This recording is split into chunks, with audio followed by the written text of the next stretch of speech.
si JL, alam ko pinag-uusapan niyo siya kasi sinubaybayan niyo si Universe Ticket. So, cuentos, like how was he? Was he deserving the #1 ranking in Universe Oh Ticket? my God, Why? yes. Sobra. How? What Like, happened? Sobra. even before it all started, yung opening shot pa lang niya, laging siya eh. Laging siya yung kino-close up bago pa ipakilala. Tapos lagi nang may interview siya na parang, bakit siya ni-interview na nag-English pero with a Filipino accent? So medyo clear na, Pinoy itong kinakausap. Correct. And then, para kasi siyang The Voice format. Like, there are like judges or / mentors who are there. And he was the only one who got a 3-chair turn from all of the mentors. He was that good. As in, wala siyang kupas sa lahat because he's not that just a great vocalist. He's also a dancer. And the thing that really makes me feel so happy, he's also considered like cute. Kasi parang we've heard so much about how Koreans look down on how Southeast Asians look. But they embrace how he look and it makes me feel so happy. Although, syempre, he's styled to look like a Korean. Correct. Pero still, alam pa rin natin na Pinoy siya. So I'm happy that a lot of Koreans also consider him good looking. So, like, he's got it all. Like, I'm just so happy and so proud of him. This whole survival show, as in siya talaga yung I look forward to just hearing him sing every week. Grabe, as in, super agree din kay Pia. Parang like, isa siya sa malaking draw kung bakit din ako nag-stay sa university at nanood.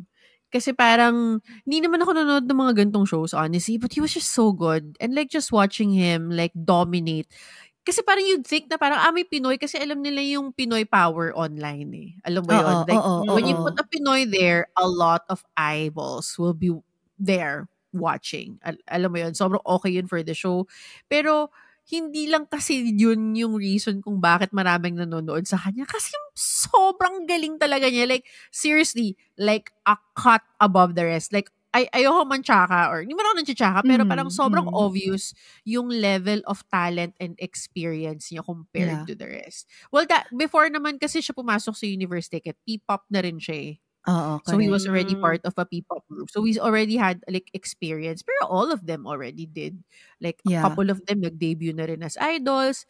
Pero grabe, iba talaga siya. And I think, yes, good singer, great dancer, but on the overall performer, as in like the face, like he, I think, is the only one in that, you know, group of guys na sobrang galing talaga gumamit ng mukha, as in facial expressions talaga. Facial expression, as in on point. Parang, and then the thing is, he's just also so very, very humble. Sobrang cliche nung, humble siya, ganun. Pero, grabe, parang hindi siya yung dating na parang, magaling ako, ganun. Parang, it sometimes, parang it sometimes feels pa nga na he kind of like wants to stay in the shadows and just do well.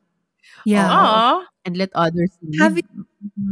Have you seen yung parang fan meet niya sa Robinson's Magnolia? No. He did. Kailan? He had a fan meet there recently and he just started bawling on stage because he said like, I don't deserve this kind of welcome or this kind of love. As in ganon. As in when you talk about humility, like it carries over na parang, hindi mo ba alam na sa Pilipinas, syempre lalo na dito, but he was still so shocked. As in he was crying. Ganon siya ka. Simple lang. Ganon. Grabe. Ang nakaka-touch.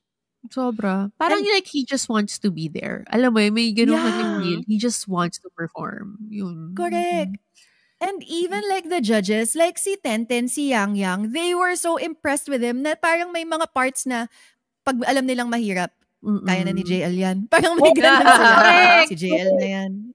Oo. Sino na? Si JL na, okay na yan. Okay na yan. Oo.